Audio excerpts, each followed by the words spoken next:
Bueno, en este video vamos a ver los temas que corresponden a la unidad 2.9 del curso de Estructuras 2, Tensiones en el campo bidimensional.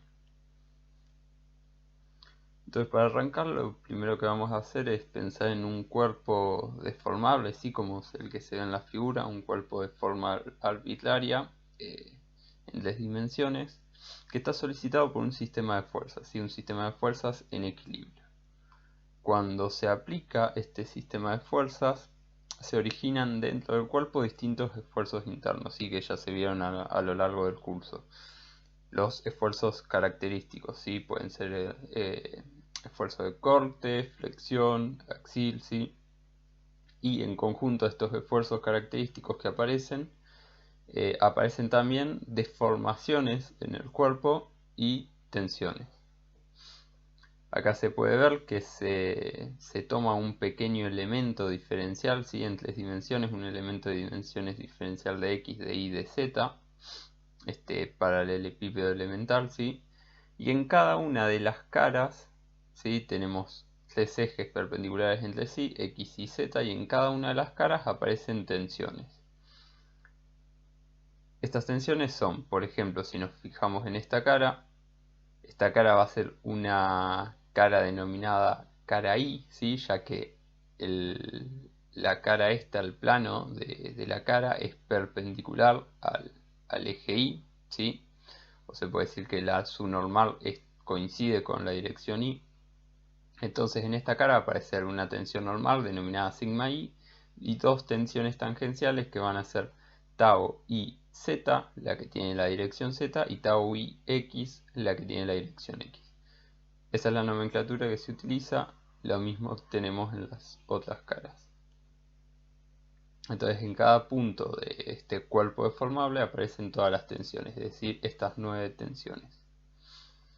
Ahora, ¿qué pasa si nosotros decimos que las tensiones en la cara superior se anulan? ¿Sí? Si lo que ocurre es que tau i z y tau zi es igual a 0, al igual que sigma z, estamos en un caso de estado tensional bidimensional de tensión plana, ¿sí? Otra cosa que puede ocurrir es que estemos en un caso de deformación plana cuando la distorsión gamma y z es igual a 0, gamma zx es igual a 0 y epsilon z es igual a 0.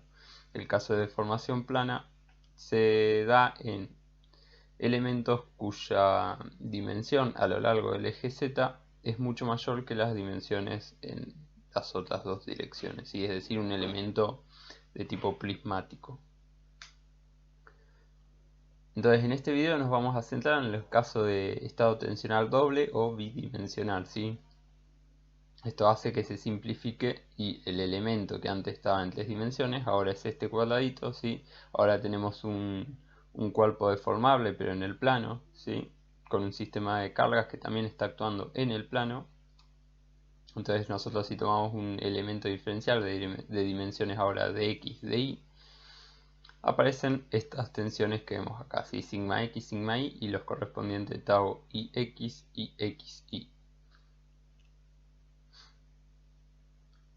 ¿Qué pasa si ahora lo que hacemos es este punto que nosotros elegimos lo cortamos con un plano a un determinado ángulo phi, ¿sí? Un plano inclinado con un ángulo phi? Cuando hago esto, en el plano este que está inclinado van a aparecer tensiones también, ¿sí? Va a haber 2 tensiones, una tensión normal que va a ser sigma y una tensión tangencial que va a ser tau, ¿sí?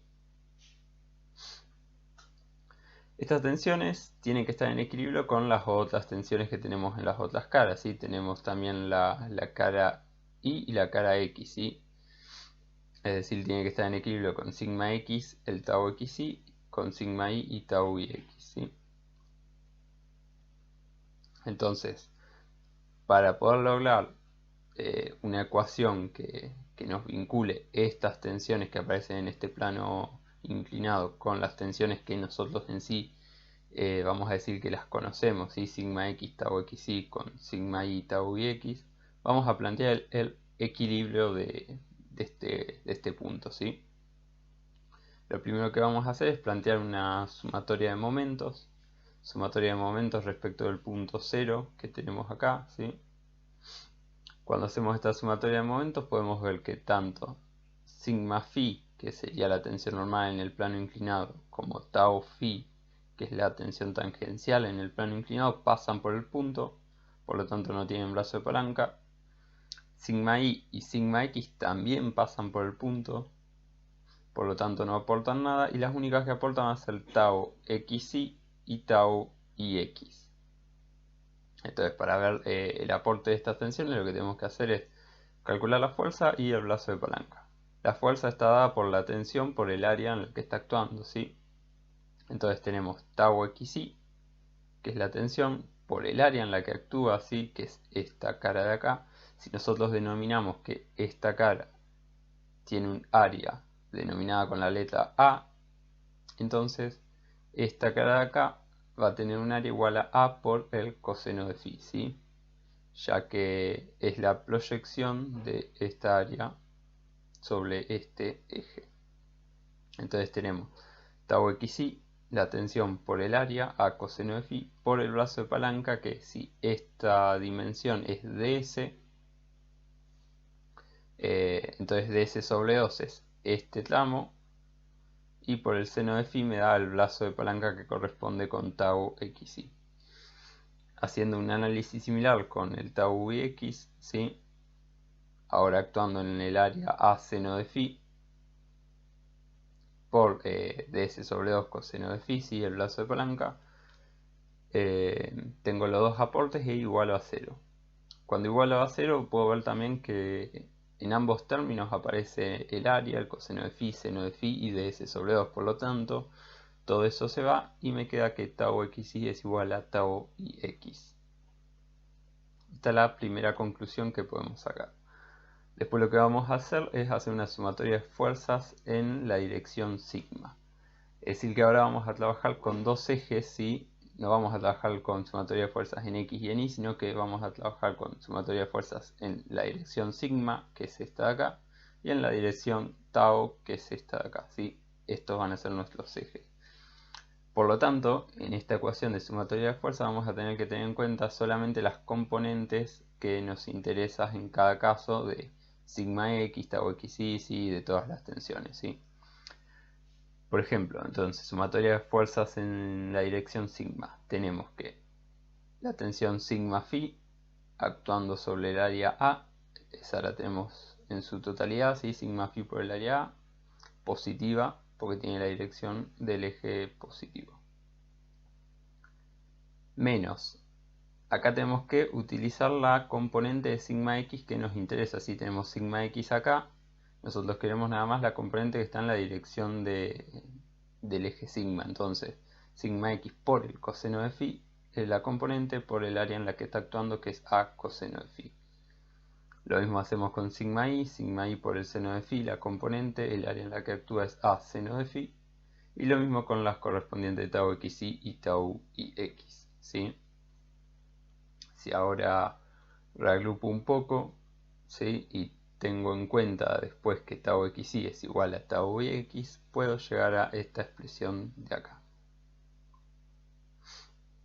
Ahora lo que voy a hacer es la sumatoria de fuerzas en el otro eje. ¿Sí? El análisis es similar, ahora lo único que tengo que tener en cuenta es que voy a fijarme la componente que está en la dirección tau, ¿sí? Entonces la sumatoria de fuerzas en la dirección tau es igual a tau phi, esta de acá, por el área en la que actúa, que es A, más sigma x seno de phi, que es la componente que me interesa de sigma x, por el área esta, que es A coseno de phi, y después sigo con las otras componentes, ¿sí? Sigma i, tau xi y tau ix. Entonces, bueno, agrupando un poco también y después teniendo en cuenta que tau xi es igual a tau x, puedo llegar a esta expresión de acá. Entonces acá tenemos dos expresiones, ¿sí? Sigma phi y tau phi, que lo que nos dan es, para los distintos valores de phi, ¿sí? Para los distintos valores del ángulo este de inclinación del plano, los valores de las tensiones normales, sigma phi, tangenciales, tau phi, del plano correspondiente, ¿sí?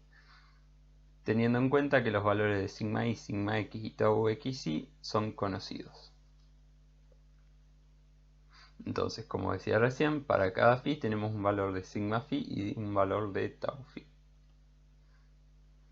Ahora, si estas dos expresiones que habíamos visto recién, ¿sí? A las que habíamos llegado recién, nosotros tenemos en cuenta las siguientes tres expresiones, ¿sí? Para modificar un poco la ecuación, ¿sí? Tenemos en cuenta esto, que el seno al cuadrado es esta expresión, el coseno al cuadrado de phi es esta expresión, ¿sí? Y el seno de 2phi es esta expresión. Entonces, si reemplazamos en las ecuaciones que tenemos arriba, ¿sí? Por ejemplo, esta primera que tengo acá, reemplazo los valores correspondientes del coseno al cuadrado, el seno al cuadrado y el seno por phi y eso, puedo llegar a esta expresión de acá, ¿sí? Y reagrupando un poco, llego a la expresión que tengo acá abajo, ¿sí? Lo único que hacemos es reemplazar estas expresiones en la ecuación original. Lo mismo hacemos con la otra ecuación, ¿sí? La de tau phi. Reemplazo lo que corresponde a coseno al cuadrado y seno al cuadrado y lo otro, y puedo llegar a esta expresión que tengo acá abajo. Entonces, si ahora estas dos nuevas expresiones las elevamos al cuadrado y las sumamos, nos queda la siguiente expresión, ¿sí?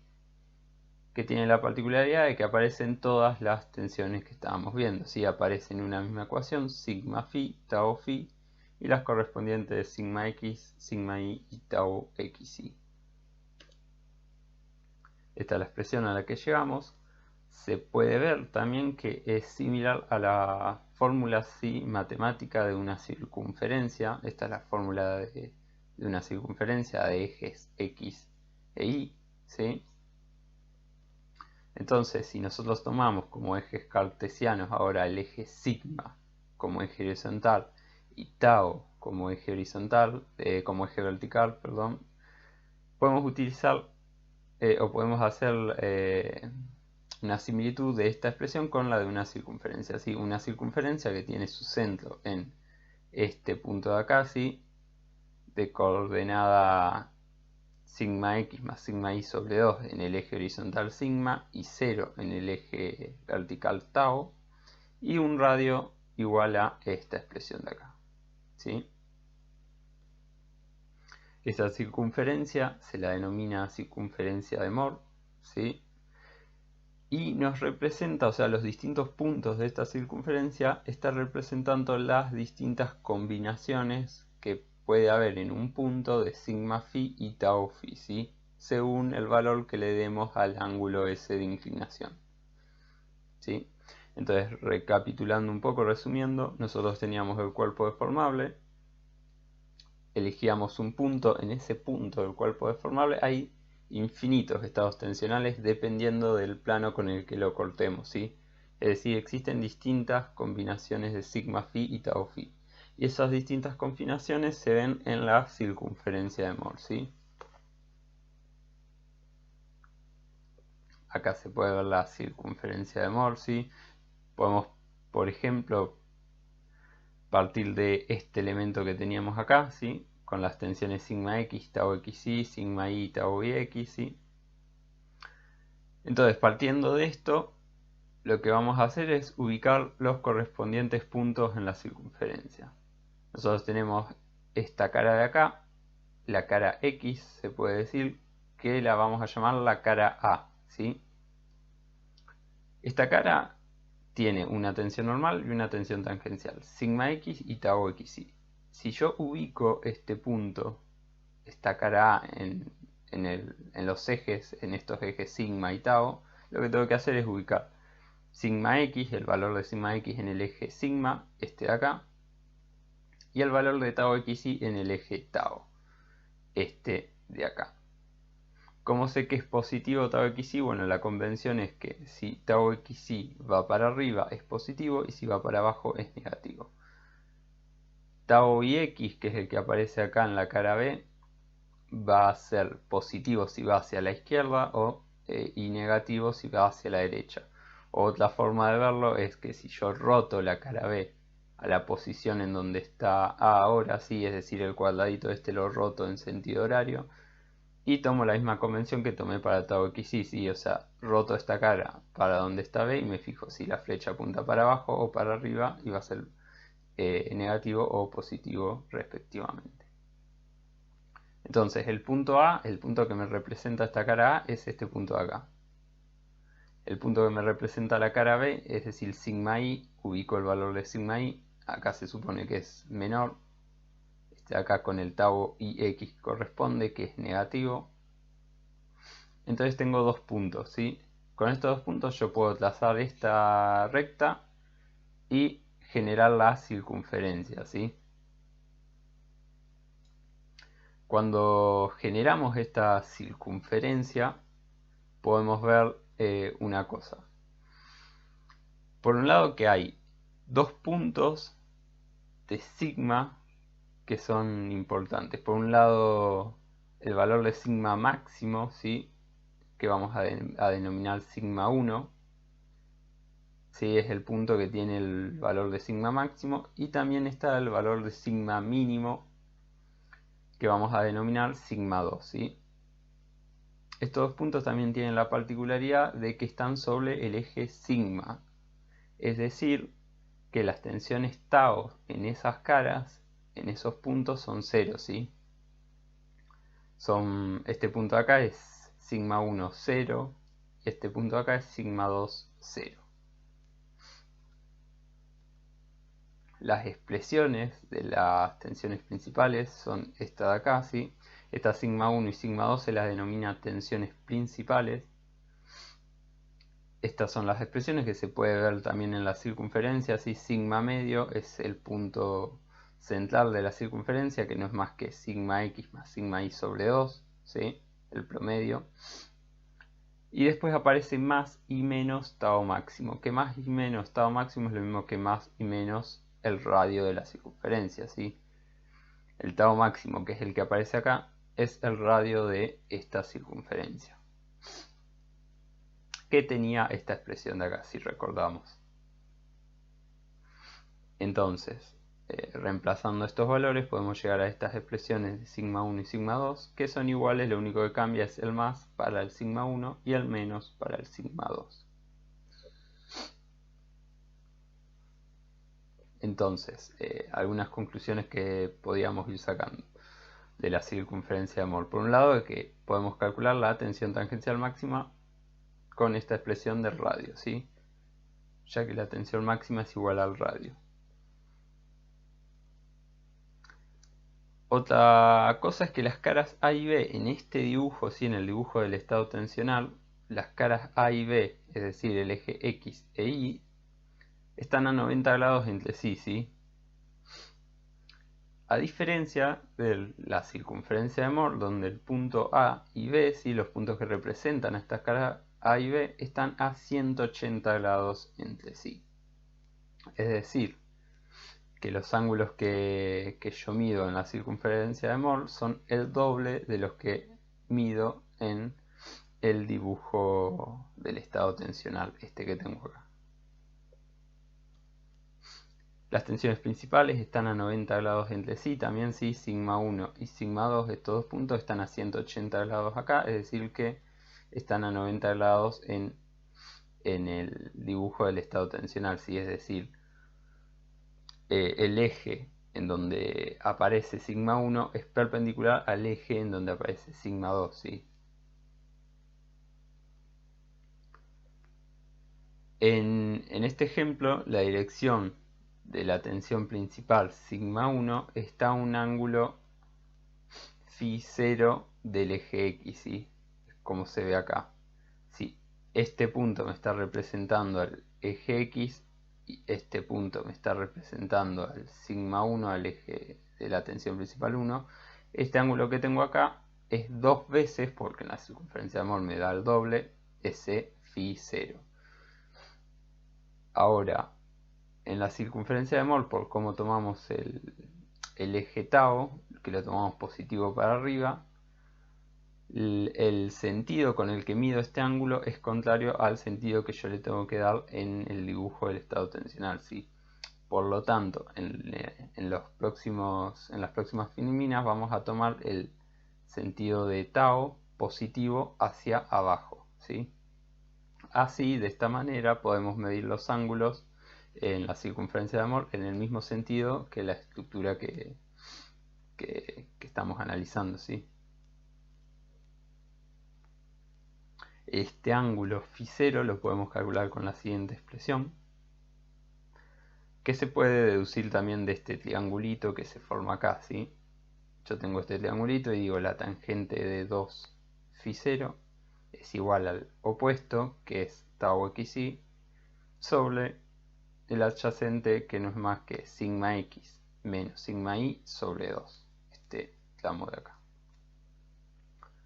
Bueno, aplicando al cotangente y pasando el 2 dividiendo, llego a esta expresión de acá, ¿sí?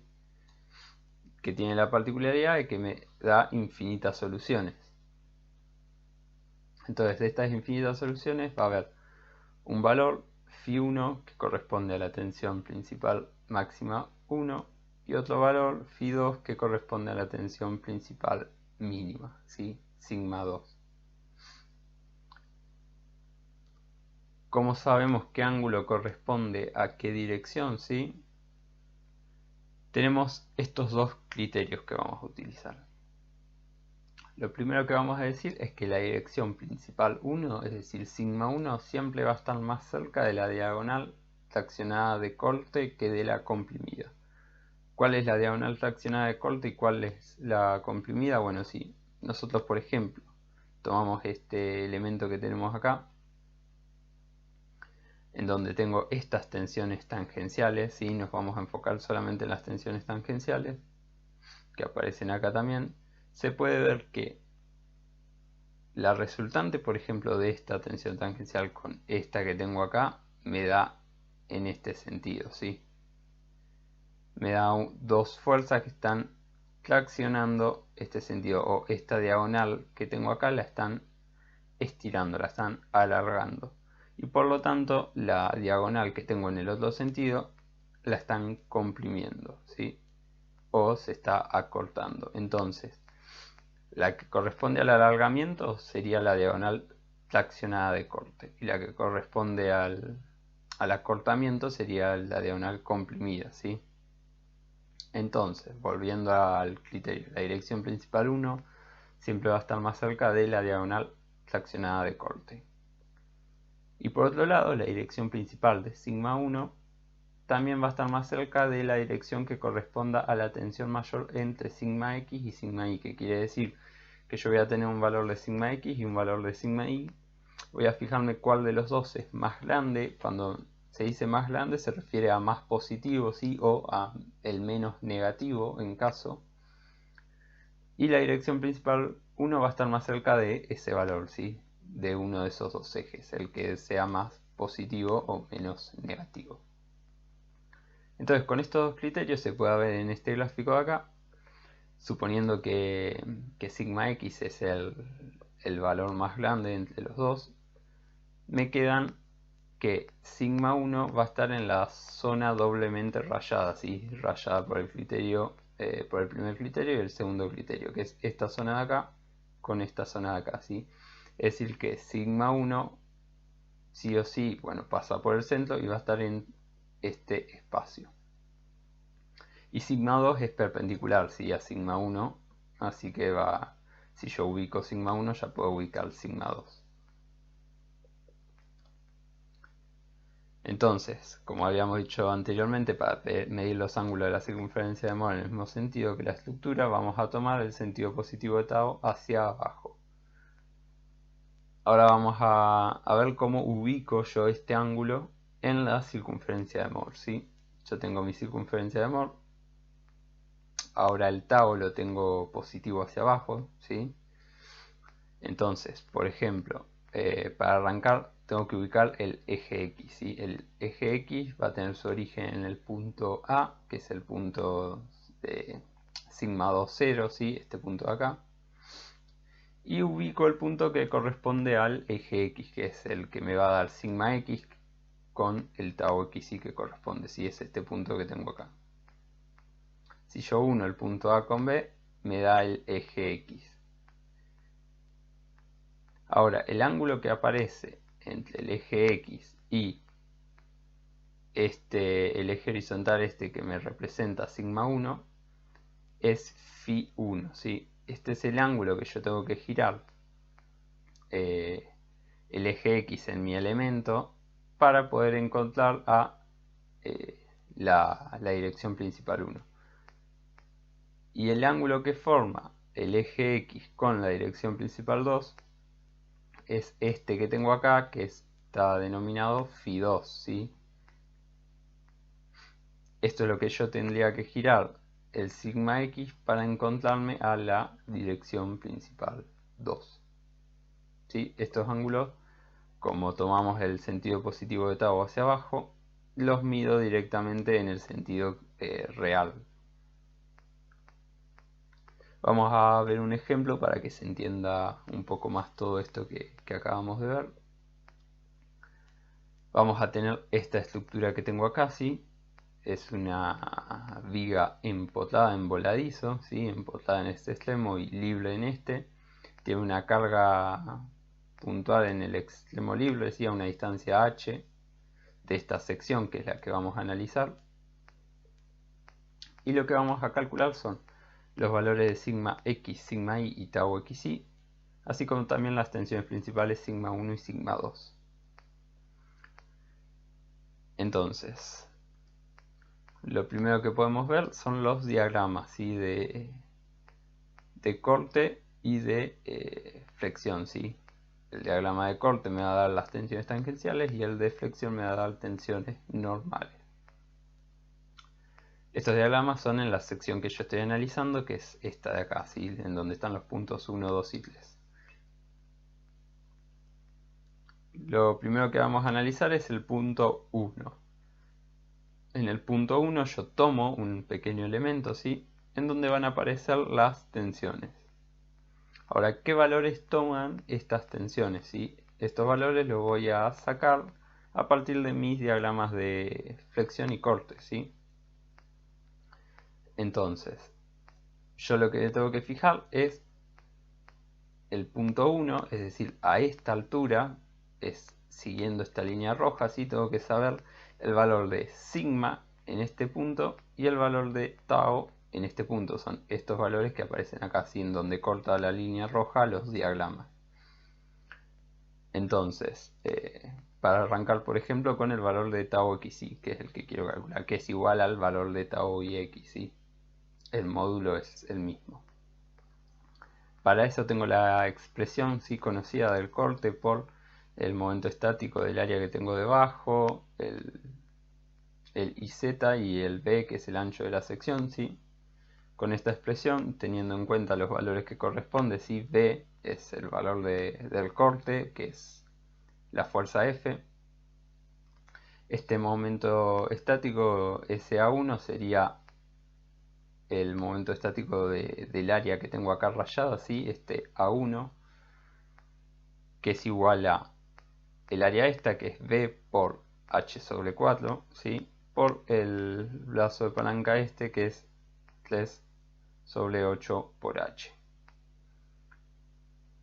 Y después el momento de inercia en el eje Z es la expresión conocida de BH cubo sobre 12, ¿sí? Entonces, poniendo todos estos valores en la expresión de tau xi, llego a esto que tengo acá, ¿sí? Esta expresión que tengo acá. Tiene el valor negativo porque tau xi es negativo, ¿sí? Para el caso de sigma x, para saber su valor, ¿qué es lo que tengo que hacer? Tengo que usar la conocida expresión también, ¿sí? De m del momento en z sobre jz o iz, ¿sí? El momento de inercia, por i, que sería la distancia desde el baricentro a la fibra que yo estoy analizando. En este caso, i está a una distancia de h sobre 4, ¿sí? Es esta distancia que tengo acá. Entonces, bueno, poniendo los valores que corresponde, ¿sí? Del momento de inercia, el momento, que es F por H, ¿sí? Llego a la expresión que tenía ahí.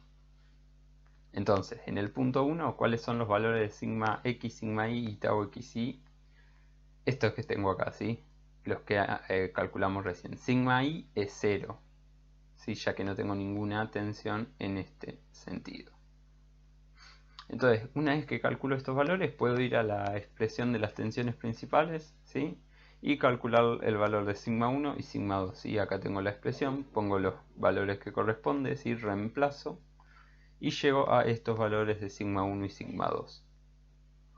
Se puede ver, esto es de forma general, ¿sí? Están en función de F y V por H, ¿sí? La dimensión de la sección y la fuerza, que sigma 2 es negativo, ¿sí? Entonces, ya calculé las tensiones que corresponden del sigma x, sigma y tau xy, así como también las tensiones principales. Ahora vamos a calcular las direcciones, ¿sí? Es decir, los ángulos que yo tengo que girar a los ejes x e y para encontrar a los ejes que corresponden a las tensiones principales. Entonces, de la expresión que teníamos hoy, reemplazo, ¿sí? Con los valores que corresponden y llego a este valor de phi1, 2, ¿sí? Ahora yo tengo que saber qué corresponde a phi1 y qué corresponde a phi2. Para eso utilizo los criterios que habíamos visto anteriormente, ¿sí? Nosotros en este caso teníamos que sigma i era más grande que sigma x, y nosotros nos teníamos que fijar en cuál de los dos era el más positivo, ¿sí? Entonces, la tensión principal 1 va a estar entre el eje Y, ¿sí? Que tiene la tensión más grande, y la diagonal traccionada de corte, que fijándonos en el dibujito de acá, la diagonal traccionada de corte es en esta dirección. Es decir que la dirección principal 1 va a estar en esta zona rayada en este dibujo. Entonces, ¿eso qué nos quiere decir? Que Φ1, que es el que tengo acá, puede variar entre 45 grados y 90 grados, ¿sí? Ya que tiene que estar en esta zona rayada. Y Φ2 puede variar entre 0 y 45 grados, ¿sí? Entonces, eso quiere decir que ese 18,4 corresponde a Φ2. Y Φ1 lo puedo calcular después, sería el menos 71,6 que tengo acá, ¿sí? Entonces ahí ya puedo deducir que esta dirección que tengo acá con los ángulos que corresponden son las direcciones principales. Acá se puede ver en el gráfico, ¿sí? Ubicado estos ángulos y las tensiones, ¿sí? Nosotros hasta ahora lo resolvimos analíticamente, pero yo una vez que tengo los valores de sigma x, sigma y tau xy, puedo resolverlo y calcular las tensiones principales y los ángulos gráficamente, ¿sí? Para eso lo que tengo que hacer es ubicar el punto que corresponde a sigma x con tau xy, ¿sí? Este es mi sigma x y este es mi tau xy, entonces el punto es este. Puedo ubicar el punto que corresponde a sigma y, que era 0, con el tau ix, que es este punto de acá. Y una vez que tengo estos dos puntos, yo puedo trazar la circunferencia, ¿sí? Una vez que trazo la circunferencia, haciendo todo esto a escala, puedo medir el valor que tengo de sigma 1 y de sigma 2, ¿sí? Que es lo que me interesa. Y después, para calcular los ángulos, lo que tengo que hacer es similar a lo que habíamos hecho anteriormente, que era ubicar el eje X, que me ubico en el punto de sigma 2, 0, ¿sí? En el eje sigma 2 y 0 en el eje tau, este punto que tengo acá. Y uno este punto con el punto que corresponde a la cara X, que es este de acá. Ubico el eje X y de acá mido los ángulos que corresponde a Φ1 y el ángulo que corresponde a Φ2. Haciendo toda esta escala, esto lo puedo medir directamente del gráfico.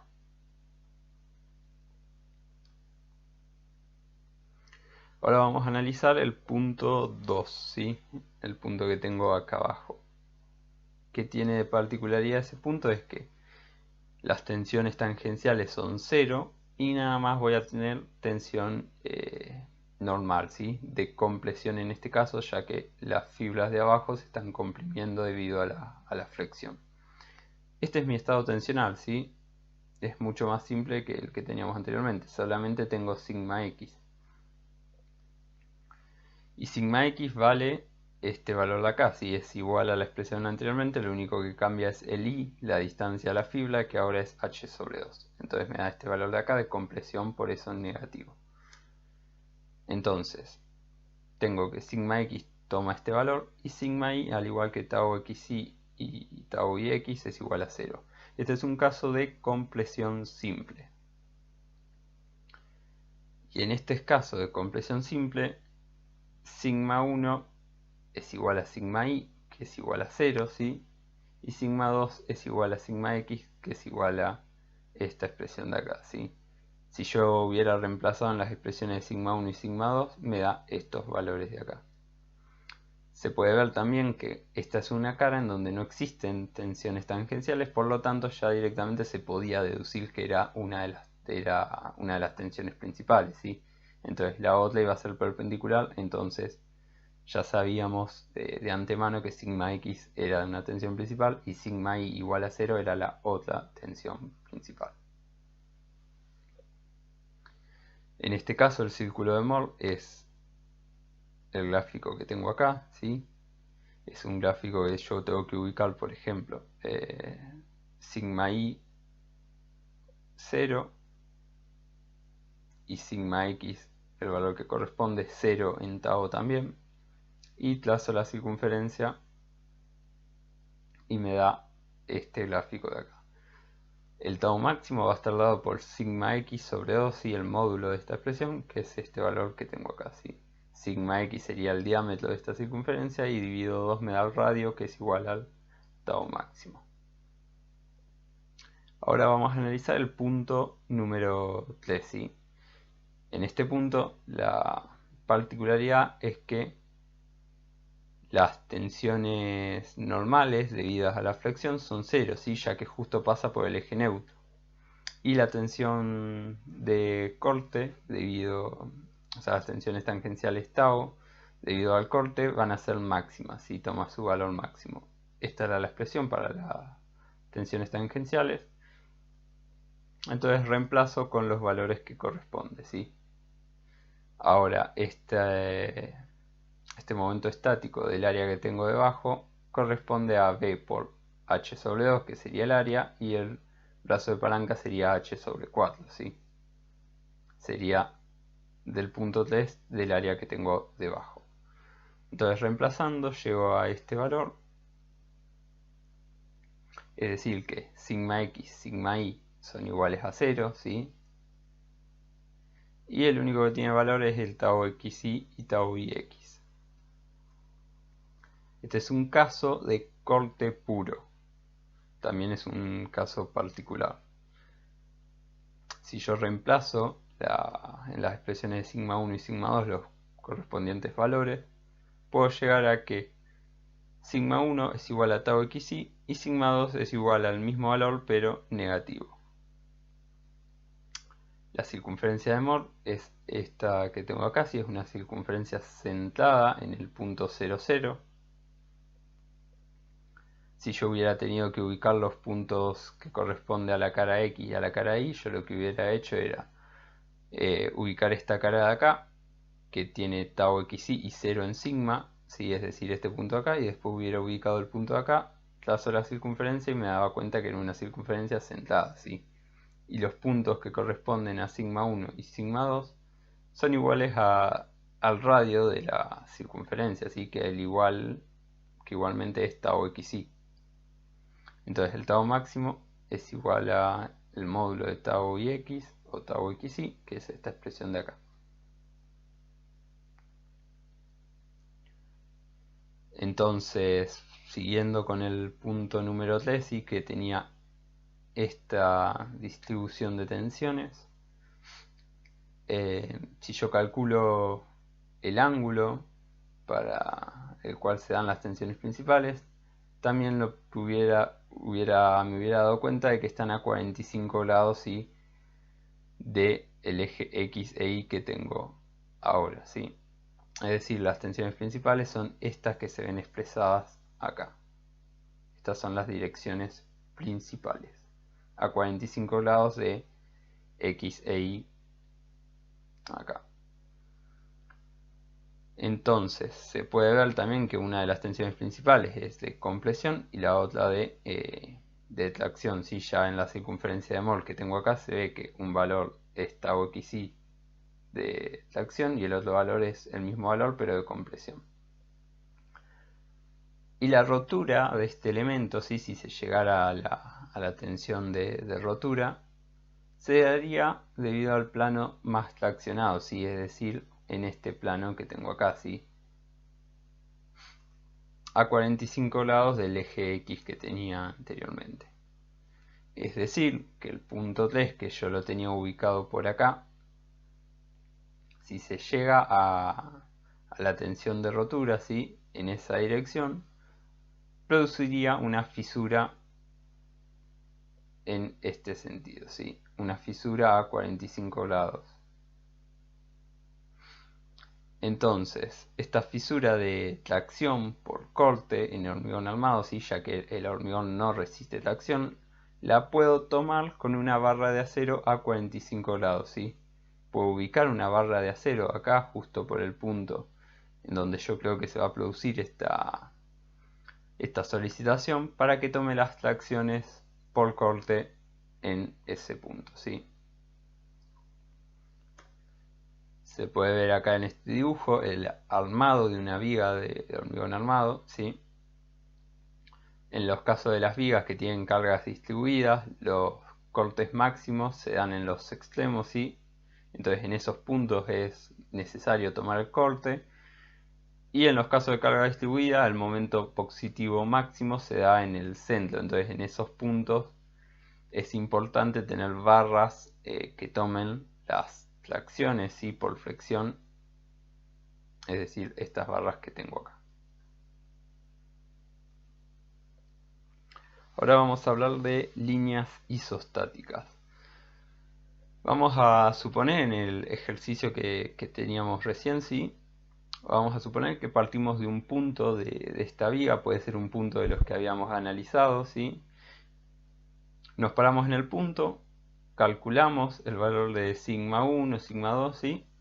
Y lo que vamos a hacer es movernos una pequeña distancia en la dirección de la tensión principal 1, ¿sí? Es decir, yo me paro en un punto arbitrario, calculo sigma 1, la dirección principal 1, y lo que hago es moverme una pequeña distancia en esa dirección. Y a partir de ese lugar vuelvo a calcular la dirección principal 1 en ese nuevo punto, y así me muevo un poco en esa dirección, y así sucesivamente, ¿sí? Si yo voy haciendo eso, voy a obtener una línea continua que va a tener en todos esos puntos la dirección principal máxima, ¿sí? La dirección de sigma 1. Si ahora lo que hago es repetir este proceso pero en otro punto, ¿sí? En un punto un poco más alejado, lo que voy a hacer es obtener otras trayectorias de sigma 1, ¿sí?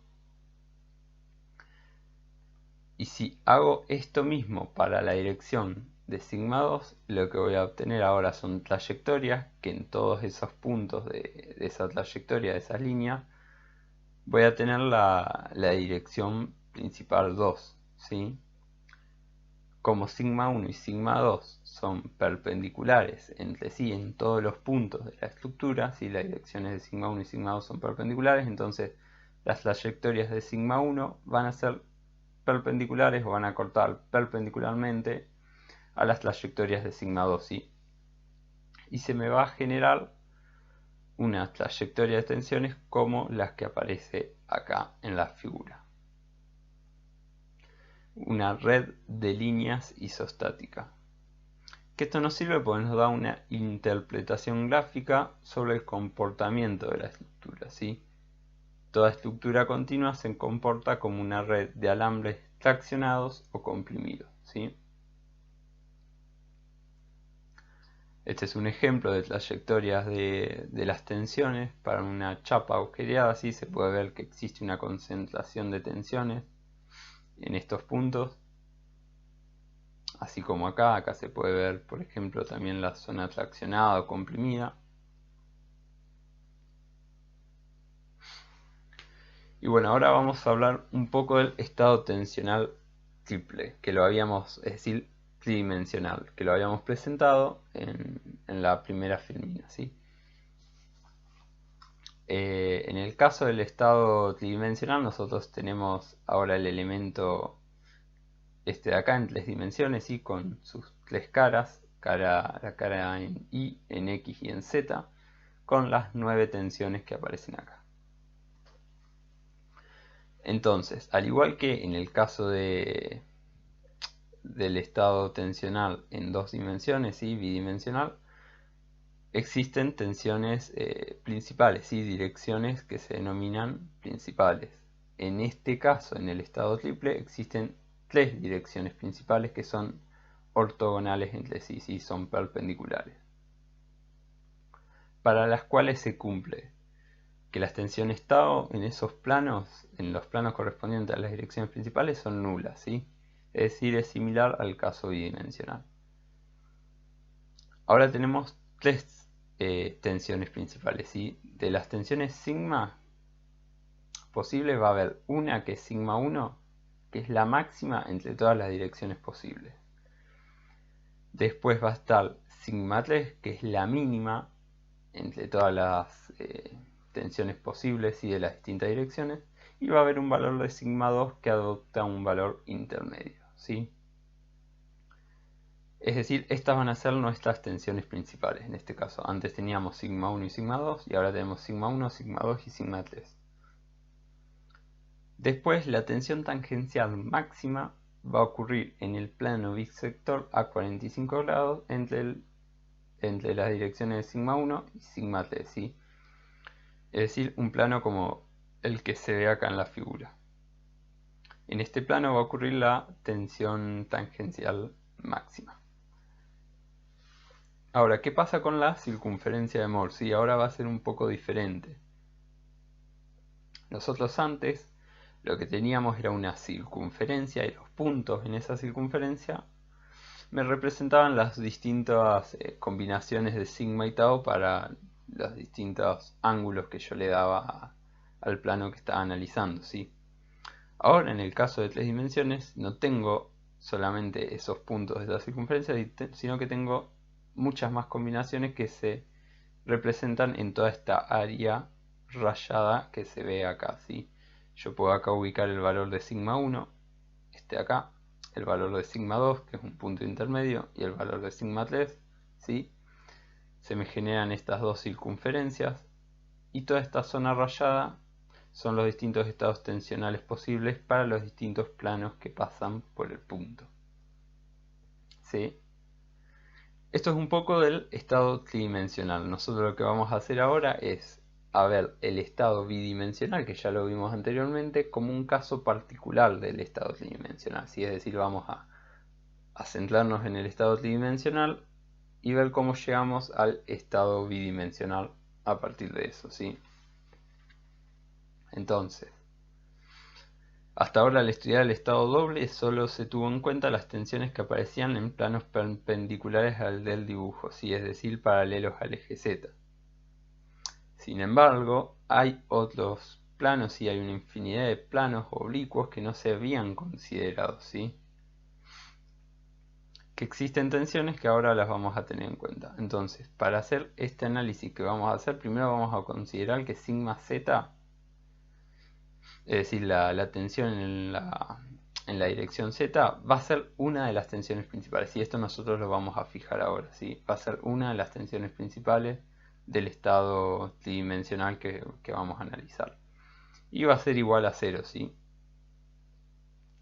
Y para diferenciar, esto es un tema de nomenclatura, para diferenciar el punto de vista bidimensional del tridimensional, vamos a pasar a llamar sigma 1D y sigma 2D a lo que antes llamábamos sigma 1 y sigma 2, ¿sí? Del estado doble. Es decir, este D que tengo acá se refiere a que estoy hablando del estado doble. Y cuando aparece sigma 1 y sigma 2 y sigma 3 se refiere al estado triple, ¿sí? El estado tridimensional. Entonces, para comenzar un poco, vamos a primero ver un primer caso, ¿sí?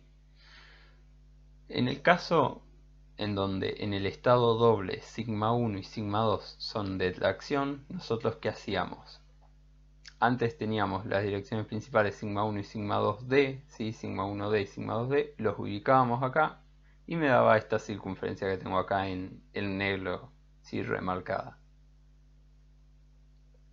Pero ¿qué pasa? Esta circunferencia para el estado tridimensional en realidad toma los siguientes valores, y sigma 1D es sigma 1, sigma 2D, que es el valor que está entre medio, es sigma 2, y sigma 3, que sería mi sigma z, el valor más chico, ya que estoy considerando que sigma 1D y sigma 2D son de tracción, es decir, son positivas, sería mi sigma 3, ¿sí? Es decir, sigma 3 es igual a sigma z, que es 0, sigma 2D es igual a sigma 2 del estado tridimensional, y sigma 1D es igual a sigma 1 del estado tridimensional. ¿Y qué podemos ver acá?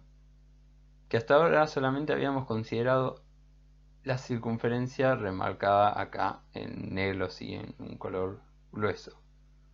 Pero vemos que existen otros planos, sí, oblicuos a Z que aparecen en tensiones también, sí, dadas por la circunferencia, por estas dos circunferencias finas y toda el área rayada que tengo adentro, sí. También se puede ver que el tau máximo es mayor que el que habíamos pensado. Si nosotros habríamos pensado que el tau máximo es el valor, el radio de esta circunferencia, ¿sí? Remarcada en negro grueso, cuando en realidad el tau máximo es este valor que tengo acá. Es decir, el radio, pero de la circunferencia más grande. Y se da en un plano a 45 grados entre la dirección de sigma 1D y el eje Z. El segundo caso que vamos a analizar es que sigma 1D sea de tracción y sigma 2D sea de compresión, ¿sí? Es decir, el punto de sigma 1D está acá y el de sigma 2D está acá. Como el sigma Z es 0, ¿sí? Eso nosotros lo habíamos fijado y es una de las direcciones principales, se da en este punto de acá. ¿Y ahora qué pasa? Sigma 1D es igual al sigma 1 del estado tridimensional. Este 0 es igual al sigma 2 del estado tridimensional y sigma 2D es igual a sigma 3 del estado tridimensional, ¿sí? En este caso, entonces ahora el tau máximo toma este valor, ¿sí? Que es el radio de la circunferencia más grande, ¿sí? Sigma 1D menos sigma 2D dividido 2. Y el último caso que vamos a analizar es el caso en que sigma 1D y sigma 2D sean las dos de compresión, ¿sí? Es decir, están del lado negativo. En este caso entonces, sigma 2D es igual a sigma 3 del estado tridimensional, sigma 1D es igual a sigma 2 del estado tridimensional, y el valor 0, que es sigma z, es igual a sigma 1 del estado tridimensional, ¿sí? El círculo de Mohr me queda como lo que aparece acá. Si nosotros hubiéramos considerado en un estado doble solamente esta circunferencia, pero en realidad existen otros planos, otras tensiones que se ven acá remarcados en esta área rayada. Y el tau máximo es igual a menos sigma 2D sobre 2. Ahora vamos a hablar un poco de deformación específica volumétrica, ¿sí? Nosotros vimos en este elemento en 3 dimensiones que aparecen estas tensiones y estas 9 tensiones en las distintas caras. Este elemento tiene dimensiones Lx, Ly y Lz, ¿sí? O diferencial de x, diferencial de y, diferencial de z. Y debido a estas tensiones, estas dimensiones que originalmente tenían estos valores se pueden ver modificadas, ¿sí? Se pueden producir alargamientos o distorsiones como se ven acá, ¿sí? Los alargamientos, que es este de acá, si tenía una longitud Lx y se alarga un delta Lx. Esta deformación específica lo conocemos que es delta Lx sobre Lx, ¿sí? Sería un delta de volumen. Y después tenemos las distorsiones que se producen debido a las tensiones tangenciales, que se cuantifican con este ángulo que tengo acá, ¿sí? Este gamma de distorsión. Entonces estas son las distintas deformaciones que puedo tener en la estructura, ¿sí?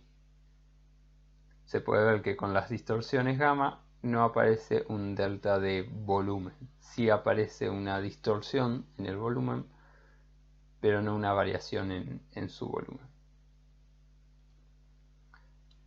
Entonces, la deformación específica volumétrica, que la denominamos con la letra E, es igual al delta de volumen sobre el volumen inicial, ¿sí? Este delta de volumen es el volumen final menos el volumen inicial. El volumen inicial no es más que multiplicar los lados de este elemento, ¿sí? Es decir, Lx, Li por Lz, ¿sí? Es esto que tengo acá, que es lo mismo que tengo acá dividiendo. Y el volumen final, es decir, cuando aparecen estas tensiones, van a ser igual a, por ejemplo, en la dirección X es Lx más epsilon X por Lx, ¿sí? Que es esto que tengo acá. Yo acá saco factor común Lx y me queda esta expresión de acá. Lo mismo con Li, ¿sí? Li más epsilon I por Li. Y sacando factor común me queda esto de acá. Y lo mismo con Lz. Reagrupando estos valores, puedo llegar a esta expresión, ¿sí? Luego a esta expresión, teniendo en cuenta que el X, el Y y el Z se me va. Y luego a esta expresión que tengo acá. Que el más 1 que tengo acá con el menos 1 se me va. Y estos valores que tengo acá de epsilon, esto de acá, son despreciables, ¿sí? Entonces lo que me va a quedar como expresión para la deformación específica volumétrica, que es igual a epsilon X más epsilon Y más epsilon Z. Entonces vamos a ver, por ejemplo, casos particulares como el estado simple, ¿sí? Es decir, donde actúa una sola tensión.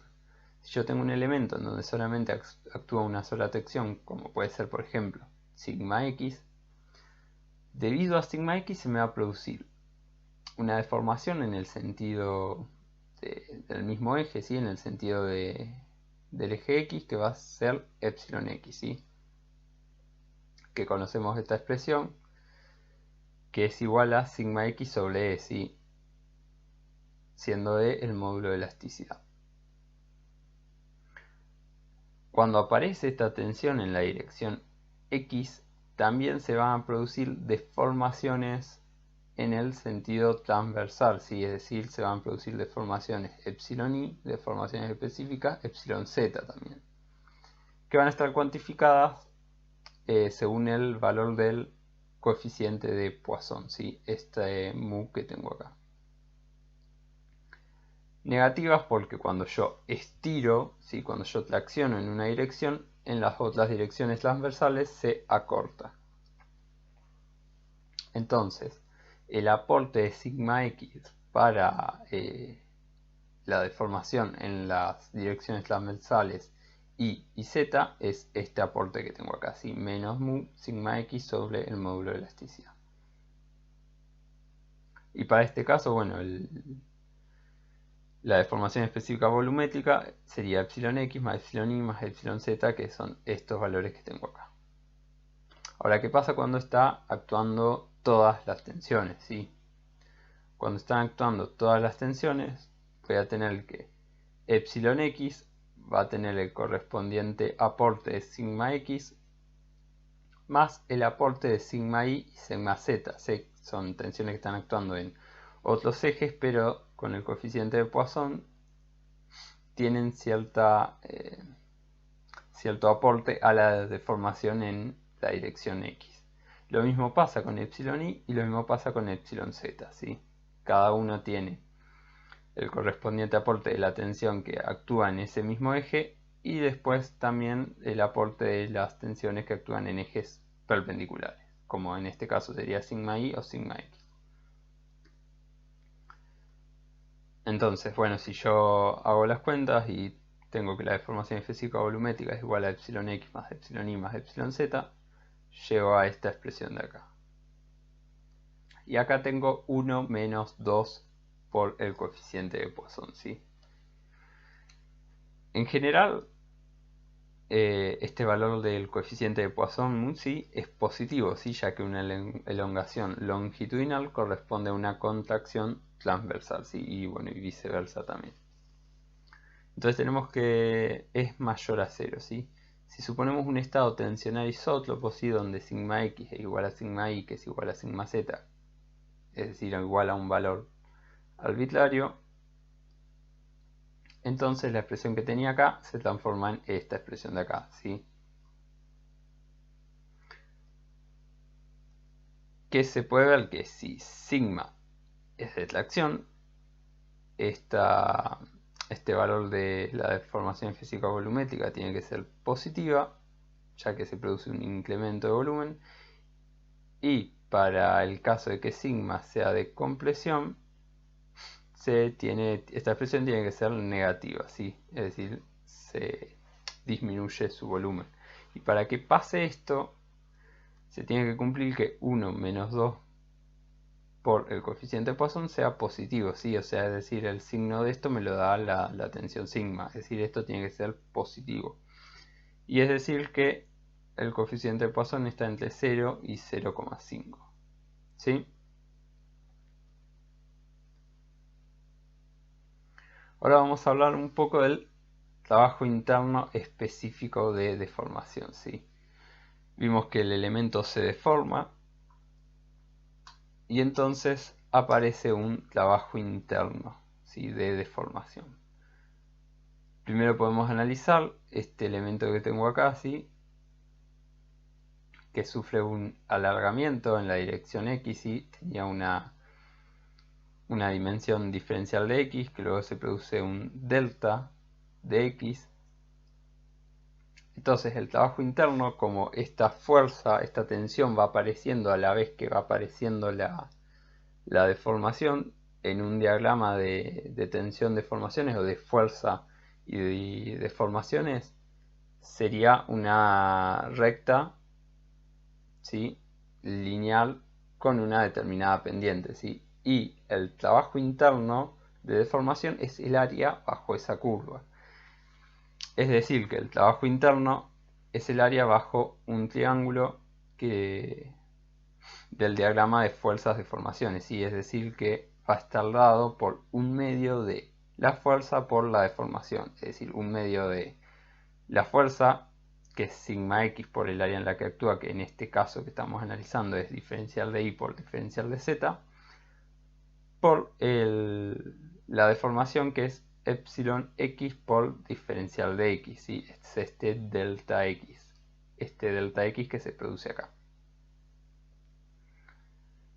Si ahora yo lo que quiero calcular es el trabajo específico, ¿sí? Es decir, por unidad de volumen, lo que hago es dividir esta expresión por un diferencial de volumen, y el diferencial de volumen es a la vez diferencial de x por diferencial de y por diferencial de z. Entonces esos diferenciales se me van acá y me queda este valor de acá, un medio de sigma x por epsilon x. El mismo análisis se puede hacer para los distintos ejes, ¿sí? Para las tensiones normales.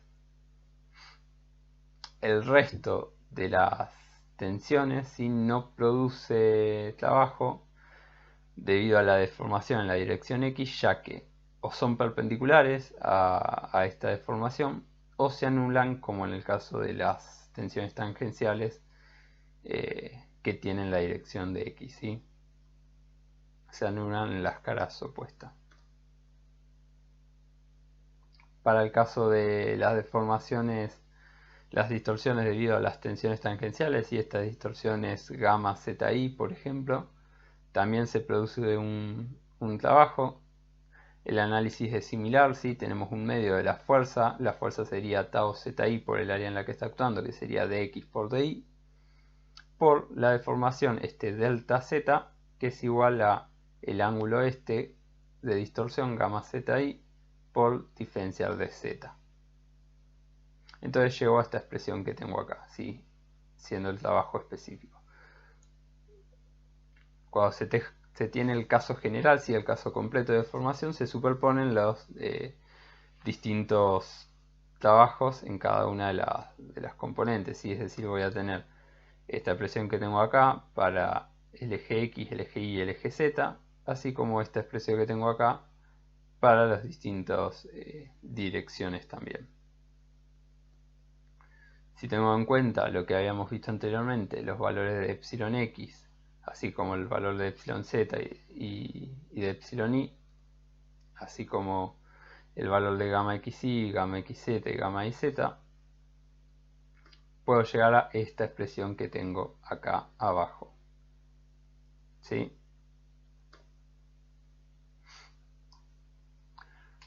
Acá lo que vamos a hacer es, a este trabajo interno específico de deformación los vamos a dividir en dos componentes. Si nosotros tenemos este elemento que tengo acá, con las tensiones principales, y sigma 1, sigma 2 y sigma 3, vamos a decir que es igual a un elemento que está sometido a un sigma m, sigma medio, que es igual a sigma 1 más sigma 2 más sigma 3 sobre 3, es decir, el promedio de estos valores, más un elemento que va a estar sometido por los valores que aparecen acá, si sigma 1 menos sigma medio, sigma 2 menos sigma medio y sigma 3 menos sigma medio.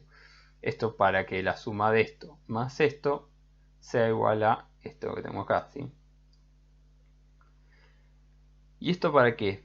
Para ver que en el estado 1, es decir, este caso que tengo acá, se produce un trabajo específico que se denomina de dilatación. Y en el estado 2, un trabajo específico que se denomina de distorsión. ¿Por qué? Pues en este estado 1 se produce una variación de volumen, ¿sí? Todas las tensiones son iguales, igual a sigma m, se produce una variación de su volumen sin variar la forma, ¿sí? Es decir, se mantiene la relación de sus lados, es decir, se mantiene la forma de cuadrado, ¿sí?